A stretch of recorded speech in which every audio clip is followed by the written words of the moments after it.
suppose we're ready for the next case, which is Bank of America versus Jacobs.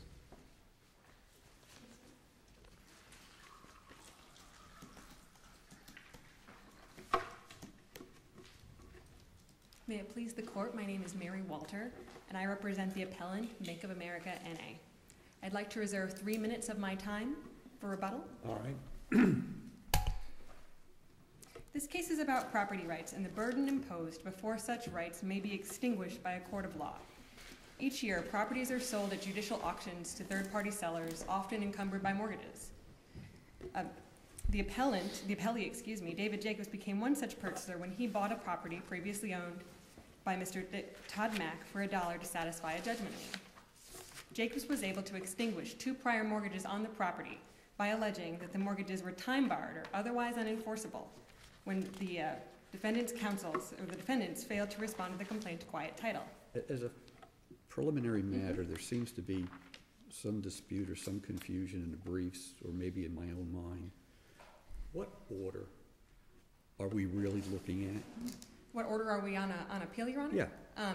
The appeal is over the final default judgment, the default final judgment, as well as the order denying the motion for rehearing. It's a little confusing on the record because a default judgment was entered after several motions to vacate. That was by the clerk. Mm-hmm. And that motion to vacate that was denied in March, orally.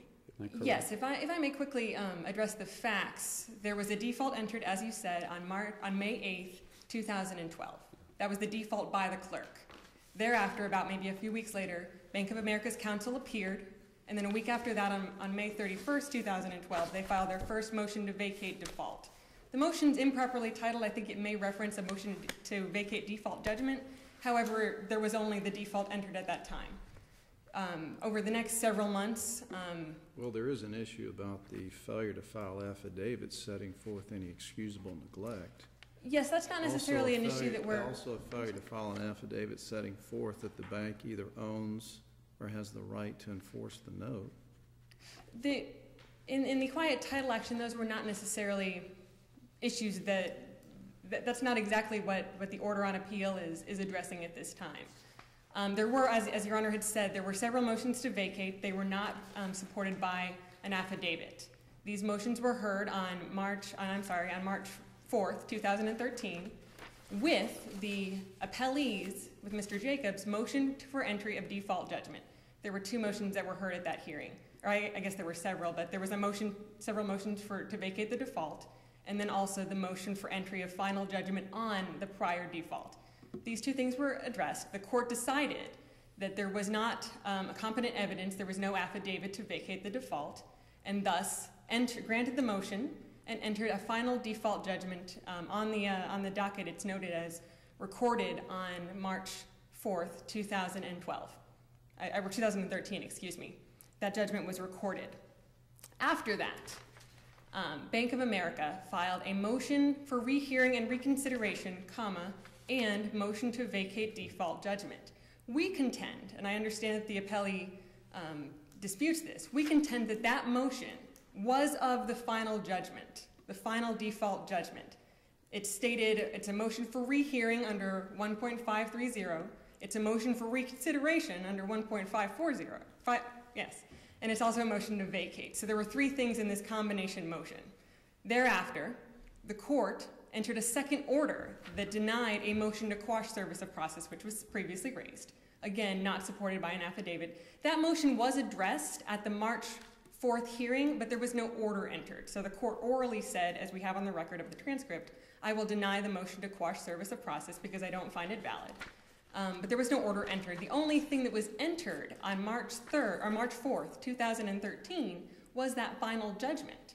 After that, like I said, the court enters an order that denies the motion to quash service of process, as well as the motion to vacate default judgment. We then, Bank of America, files an amended motion for rehearing and reconsideration. It is our position, which we've stated in our initial brief in a footnote, that that motion was not authorized. It's not a proper motion for rehearing or reconsideration. It very obviously states in there, we're trying to rehear and reconsider the motion to quash. We think that although it was called an amended, it was not an amended motion of the initial proper motion for rehearing, which we filed on March 14th, 2013, 10 days after the final judgment was entered. Thereafter, on June 26, 2013, the court hears all of the motions. On the transcript, the counsel states, "This is only my motion to vacate because the other motions aren't for hearing," but at the very end of that transcript, the court says, "I'm going to hear it all, and I'm going to decide it all." On July 3rd, 2013, the court enters an order that denies the motion for rehearing and motion for reconsideration and the motion to vacate, and essentially renders the final judgment which was previously issued.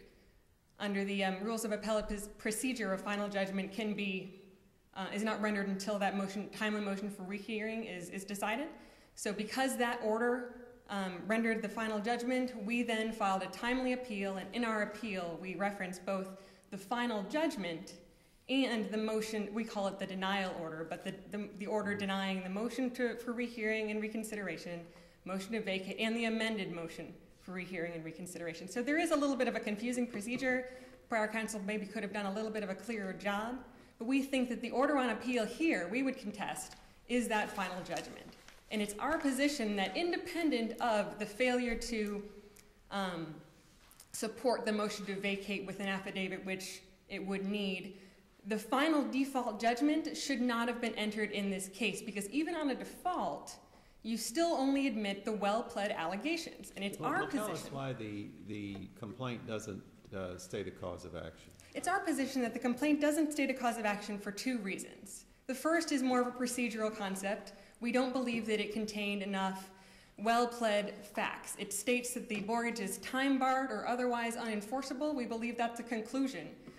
Moreover, we also have to consider the attachments yes, to the complaint. Your Honor. And if I understand the appellee's brief, there is some question as to whether or not Bank of America was a proper party, held the note and mortgage.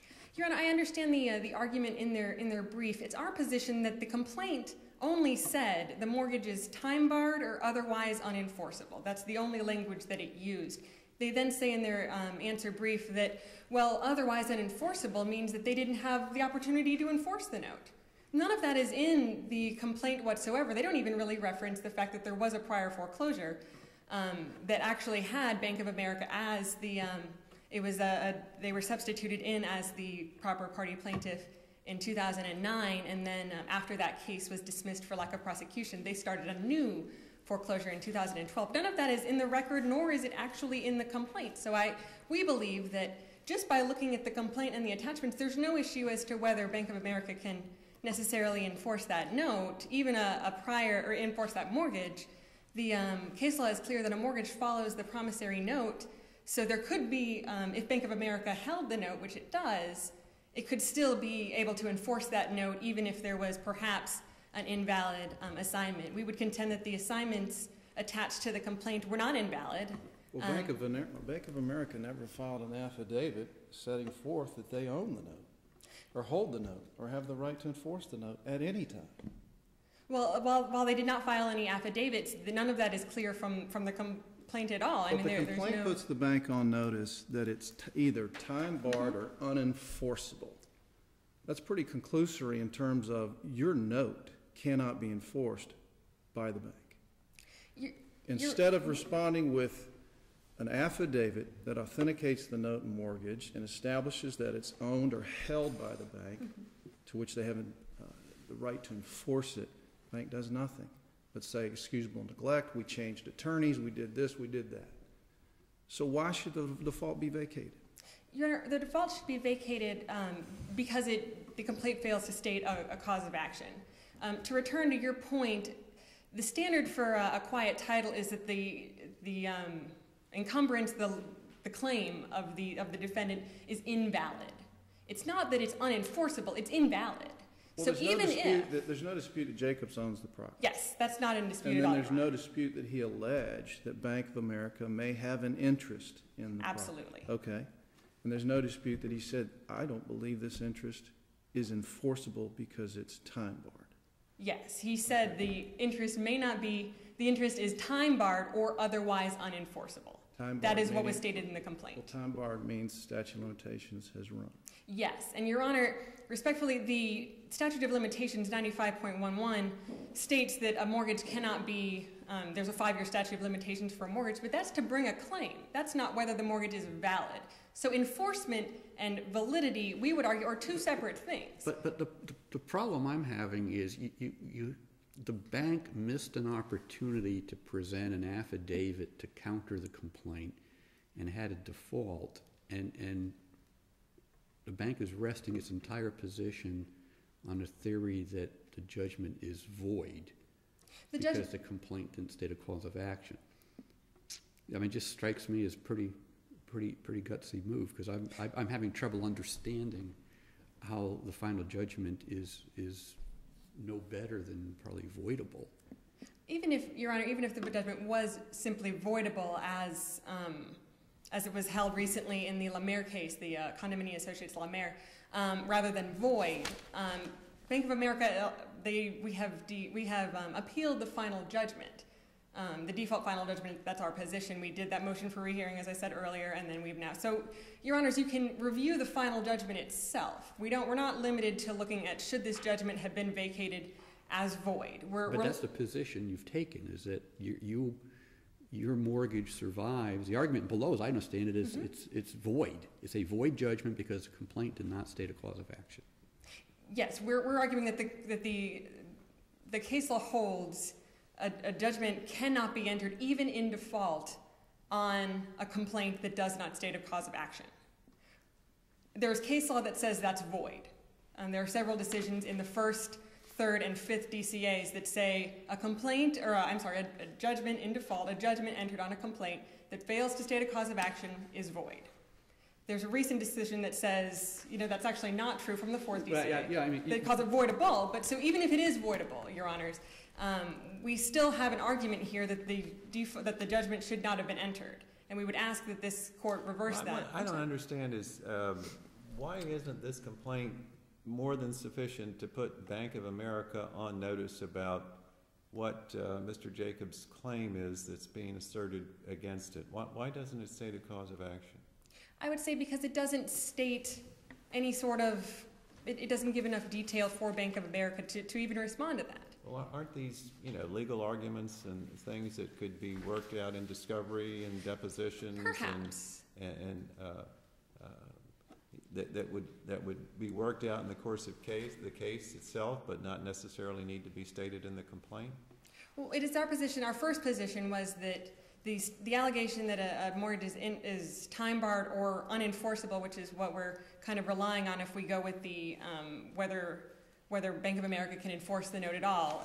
In the case below, we really relied on whether the mortgage was time-barred under the statute of limitations. Now on appeal, Mr. Jacobs has kind of hung his hat on the other part of that. Otherwise, unenforceable doesn't necessarily tell Bank of America anything. But even if we assume that there were those allegations, our second point on appeal, which I believe is the stronger point, is that even if this is a statement, we say, okay, we have noticed that the complaint says it's time-barred or otherwise unenforceable, we'll take that as a fact. It still doesn't state that cause of action against Bank of America. There's still no cause of action, even if you admit even if you admit those allegations that it's time-barred or otherwise unenforceable. The note is still valid. The note is not invalid. The thing that invalidates the note would be the statute of repose, which gives you the 5 years after the stated end date of the mortgage, if it's ascertainable from the note, or 20 years after the start. Aren't those defensive issues that you could raise as affirmative defenses to the complaint if you filed a timely answer? Those could be issues that would be raised as an affirmative defense, but it's also a failure to state a cause of action in this case. There's just no cause of action under the facts that were pled. If we had admitted these allegations, which we have through the default, and we filed a motion to dismiss, or as we did here, if we raised them after the default judgment was entered by way of the motion for rehearing, the court should still have looked at those allegations. Okay, Jacobs has the property, Bank of America has an interest. mortgage is unenforceable or otherwise, or time barred or otherwise unenforceable, that still doesn't give us a complaint or an entitlement to quiet title on a mortgage. Well, then, that part of your argument depends on the premise that the trial judge has an obligation to read and study all of the exhibits before entering the default final judgment. Is that right? The standard for a complaint is whether the complaint states, like for entry of a judgment, is whether the complaint states a cause of action. We raised that in this case in the motion for rehearing, so we asked the judge to look at whether there was a cause of action on the rehearing. We would allege that it was error for the court not to do that. Our motion for rehearing, we would say, would be substantial to raise that issue, and thus, because the court then, if it had not before, looked at the complaint and said, okay, this does not state a cause of action, they should have reversed or vacated the final judgment and then possibly remanded for further proceedings. It seems to me that the logical conclusion of your argument is that before any busy trial judge can enter a default judgment, they have to study and examine what might be 50 or 100 or 200 pages of complicated documents just to find a possible conflict with the allegations of the complaint that you could seize on, then to say that the exhibits in some way contradict the allegations of the complaint. Is that where we are? We don't have to get there in this case because we filed a motion for rehearing based on the cause of action.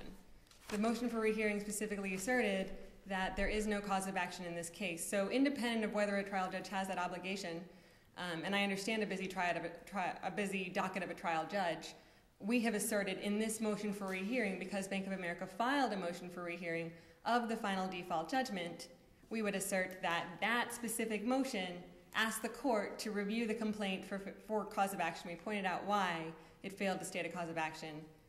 At that point, the court should have said, okay, whether it's void or voidable based on these cases, the default judgment should not have been entered. I should rehear this. I'll reverse the final judgment, vacate the final judgment, and remand for further proceedings is what the court, we believe, should have done in that instance. Am I okay on time? You've got about 20 seconds left. Oh, okay. Well, in that case, Your Honor, let me just conclude with it is our position in this appeal that the complaint failed to state a cause of action, and for the reasons that we have stated, because there is no statute of limitations issue, there's no enforcement issue. A default final judgment simply can't be entered on a complaint that fails to state a cause of action, and we would ask this court to remand for instructions to enter an order in favor of the defendant, Bank of America. Would you concede that the default judgment against Countrywide should be affirmed? We don't represent Countrywide on this case, and we would not necessarily take that position. It is our position that even if the judgment is affirmed for Countrywide, it doesn't necessarily affect the way the mortgage should be, Okay. the validity of the mortgage. Is there anything further? I will save the rest of my time for All right, you've got 3 minutes left for rebuttal, ma'am. Thank you.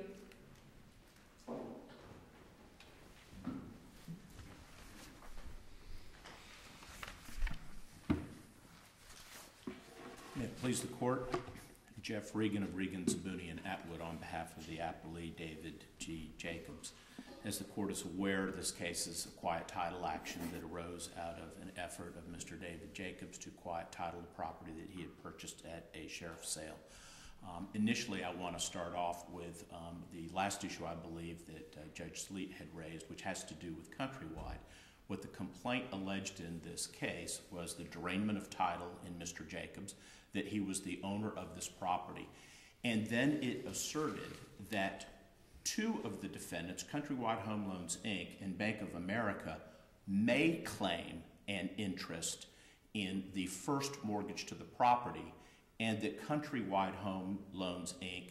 also may claim an interest in the second home equity line of credit mortgage on the property. For purposes of pleading, of course, the attachments to the complaint are considered a part of the complaint for all purposes. And attached to this particular complaint, it showed where the defendants might make their claim to enforce the mortgages that were on the property. Looking at the very first mortgage on the property what you will note is that that mortgage says that the lender is Countrywide Home Loans, Inc., but that the mortgagee was MERS, or the acronym for Mortgage Electronic Registration Systems. Now, I believe Mortgage Electronic Registration Systems is used because these mortgages get collateralized into the secondary market. Independent of that, the actual original mortgagee, as alleged in the complaint on that first mortgage, is MERS. What we see in there is that MERS subsequently provides an assignment of that first mortgage to Countrywide Home Loans, Inc., now making Countrywide Home Loans, Inc. the mortgagee under the mortgage. What we see 2 years after that fact, attached as an exhibit to the complaint, is MERS makes an assignment again, now to Bank of America, of the same mortgage it had already previously assigned to Countrywide Home Loans, Inc., effectively making it appear of record that it is a wild assignment of mortgage because it's an assignment coming from someone on the record who doesn't appear to have an ownership interest in it anymore. But what we don't know, I guess it's not clear from the complaint, and I'm not sure it's anywhere in the record, is if Bank of America succeeded to the note and mortgage anyway by merger with Country. We don't know that, Your Honor. I would agree with that. But what we do know is that on the complaint itself, it appears to be a wild assignment. In order to know that, what would we have to do? We would have to open up the default and we would have to take evidence on it. That is the very thing that Bank of America should be precluded from doing. It's noteworthy here that at least on the allegations of the complaint, the Countrywide Home Loans, Inc. was properly served and defaulted and never made an appearance in the court below. Their interest is now barred and they appear to be the owner of that mortgage. We know that Mr. Mack was defaulted and his interest is now barred in the property. What then happened was Bank of America did make an appearance in the case. They filed a notice of general appearance. And from that point forward, we have what is a rather tortured procedural history in this case. Because Bank of America files an unverified motion to vacate due to excusable neglect, doesn't provide that they exercise due diligence in moving to a side, makes no statement of that, and doesn't provide that they have any defenses. They then later file an amended motion to vacate the default.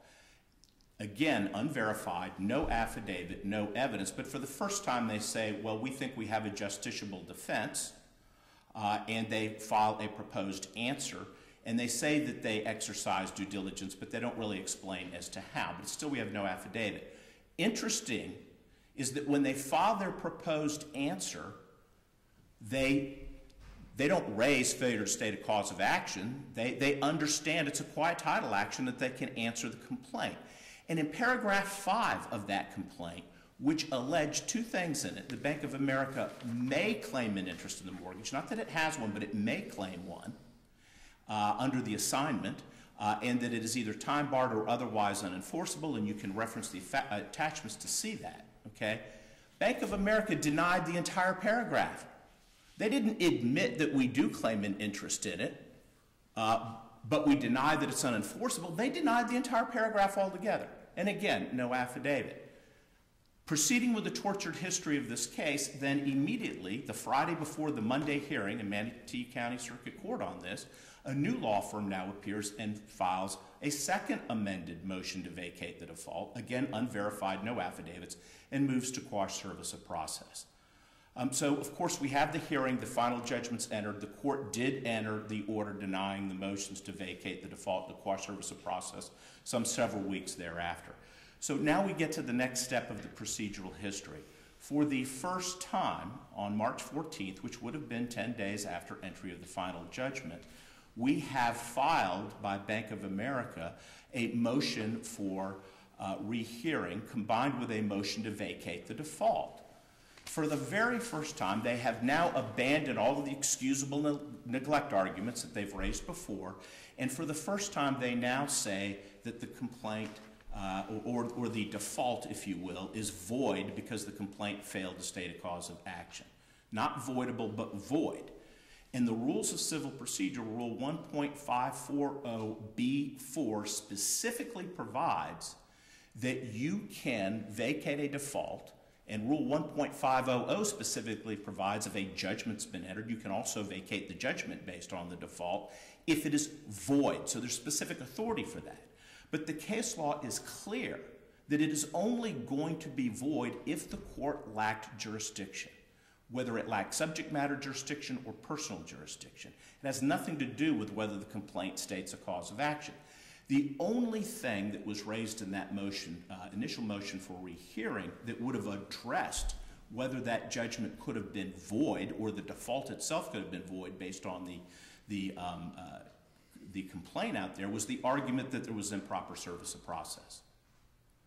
Interestingly, though, after an order was entered, the formal order denying the motions to vacate the default, which the court had referenced orally it was going to do at the hearing, we now get an amended motion for rehearing.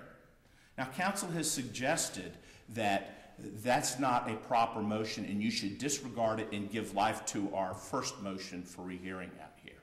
Well, I would agree that it's not a proper motion for rehearing because it's going to the judgment being void solely on service of process, whether it was valid or not. That's what the second amended motion did. And it appeared on its face that it abandoned the prior grounds. Now, the rules of appellate procedures, I view them, do say that the appellate time period runs until you receive an order. It really doesn't address the issue of what happens if somebody abandons what might arguably, and I say might arguably, be a valid motion for rehearing, that there's a failure to state a cause of action. It doesn't really address that issue. So we go to the hearing, and you can tell from the transcript of the hearing, I raised the issue in argument and response. I don't know why we even had an argument raised here on the cause of action, or whether a cause of action is stated, because we had an amended motion for rehearing, which is really a 1.540B4 motion, not a rehearing motion, that was filed, and it appears to me they've abandoned the other grounds. The court stated at that hearing, and again, it's in the transcript, at the very end of the transcript on that, it seems to me that the earlier ground, failure to state a cause of action, was expensed, was the words that she used. Nevertheless, I'm going to rule on everything, and then just flat out denied everything. So a question does stand here. Did they even preserve the issue on appeal as to whether or not there was failure to state a cause of action? Moving to that on filing the appeal, one thing is clear. All prior grounds that had been raised before that judgment was entered, the motion, the original motion, the amended to quash, dealing with excusable neglect, service of process, none of those have been raised on appeal.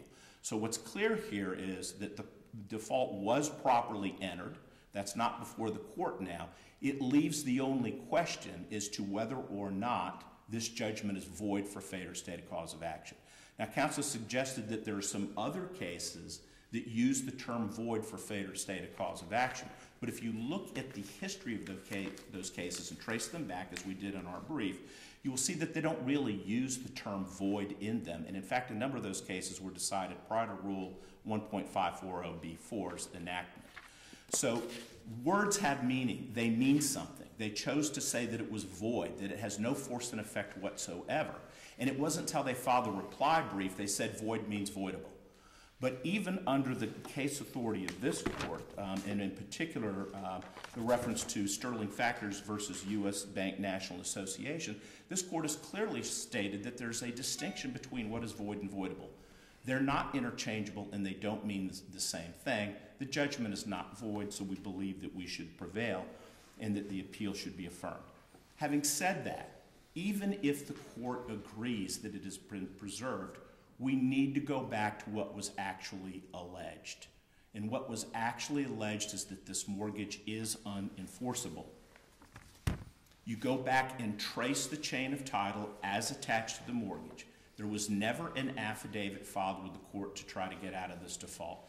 There was never anything that was filed with the court that would suggest that Bank of America has standing to even bring a claim against this mortgage if it in fact is not time barred.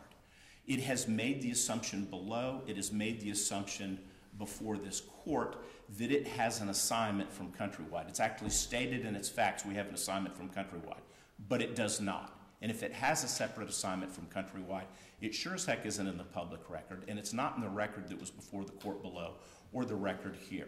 The only way they could establish that would be to get this default vacated somehow. So what they're trying to do is to go outside the four corners of the complaint and say, we have evidence that we could have produced that maybe we have a right to enforce this mortgage. That is not what they should be permitted to do at this time. With respect to the statute of limitations argument, that's the one that they want to focus on. They've ignored the argument of whether they have standing of any kind at all. I want to address that just briefly. They have cited a case from this court, the Hout case, that's been cited in both of the briefs there, and we respectfully submitted that the language that a mortgage would forever remain a lien on property until the statute of repose runs was dicta in that case. Again, your honors can make that determination. What I would say is that there's things that don't appear in that case. We don't know all the facts from the House case, that even if that would apply, and even if they could get past the lack of standing issue, would require this case to be reopened. For example, you have an accelerated mortgage on here. Was there a de-acceleration of the mortgage? Certainly there's some case law that suggests a court may de-accelerate a mortgage and then bring a claim on a subsequent default. There is some case law that's been cited on that.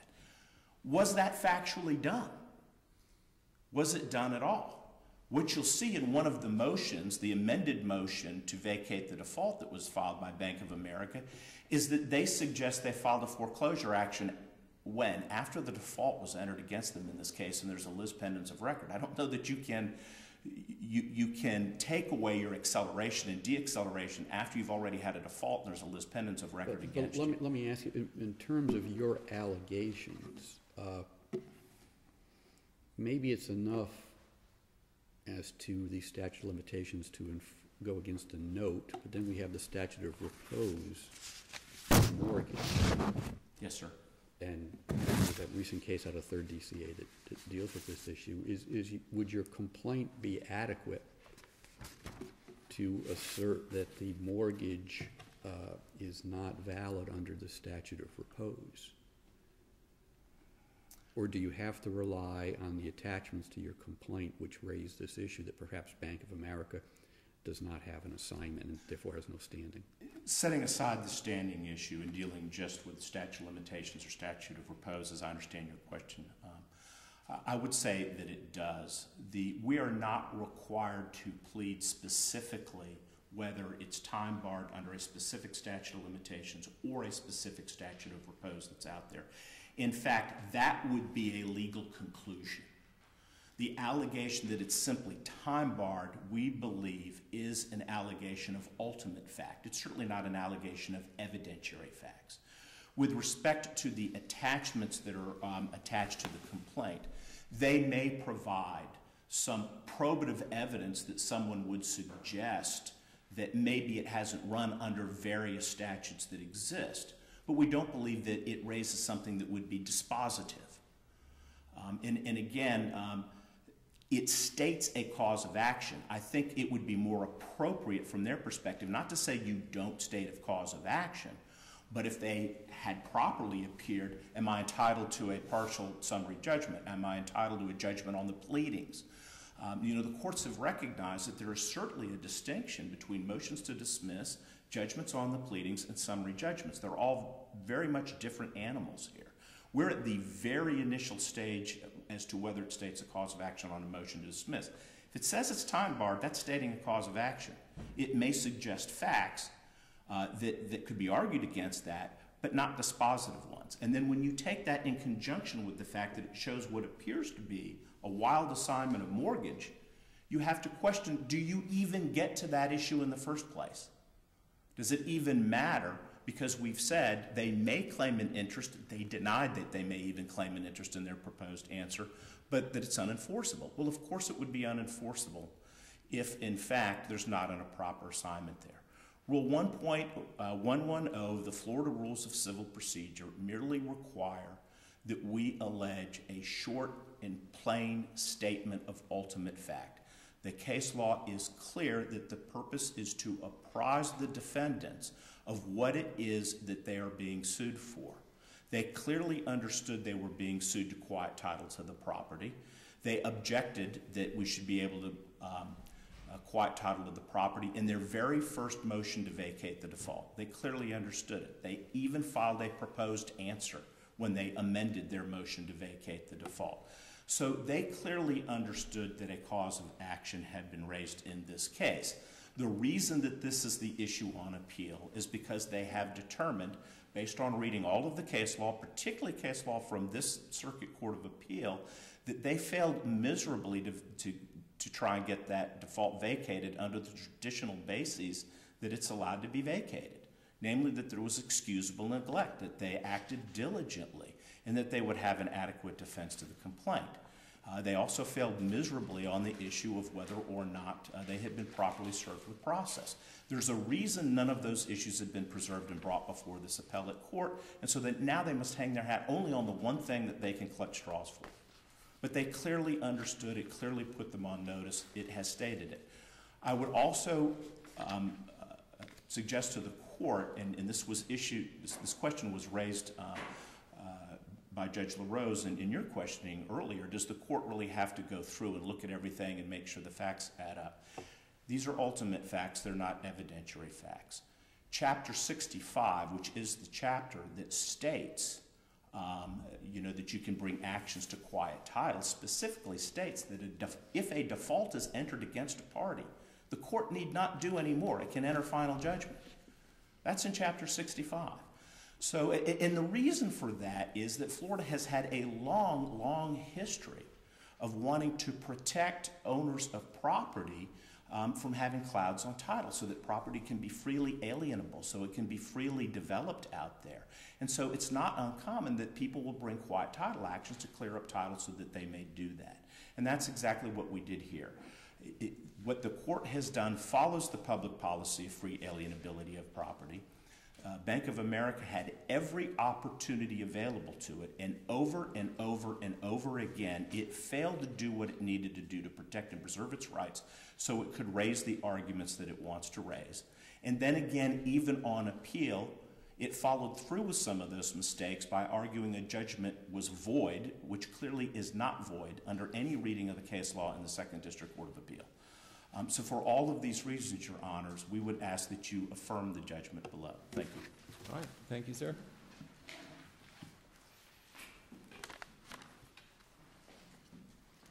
All right, Ms. Walter, you have 3 minutes for rebuttal. Thank you, Your Honor. Just a few quick points. Regarding the issue of abandonment, in terms of the procedure that we followed below with the amended and supplemental motions to vacate, at the hearing on June 26, 2013, the parties did address the original motion for rehearing. So while there was an amended motion for rehearing, we don't believe that it supplemented the original, and the parties did discuss that. Although the court said that it appears these issues are expensed, the court entered an order on the entire record. So we do have a final default judgment. We have a motion for rehearing of that final default judgment timely filed, and then we have an order denying that motion for rehearing, which we have appealed. So the issue on appeal today is whether the final default judgment was properly entered. We contend that notwithstanding the Bank of America's possible problems below, we would acknowledge that the representation perhaps wasn't as clear, perhaps could have been certainly better. The issue that we have here is whether a default judgment may be entered on a complaint which fails to state a cause of action for quiet title. We believe there is no cause of action here for the reasons that we have previously explained. The court should have not entered the default judgment. It should have vacated the default judgment, and we would ask that this court correct that error and remand with instructions to dismiss the complaint for failure to state a cause of action. Are there any further questions? Thank you very much. All right, thank you both.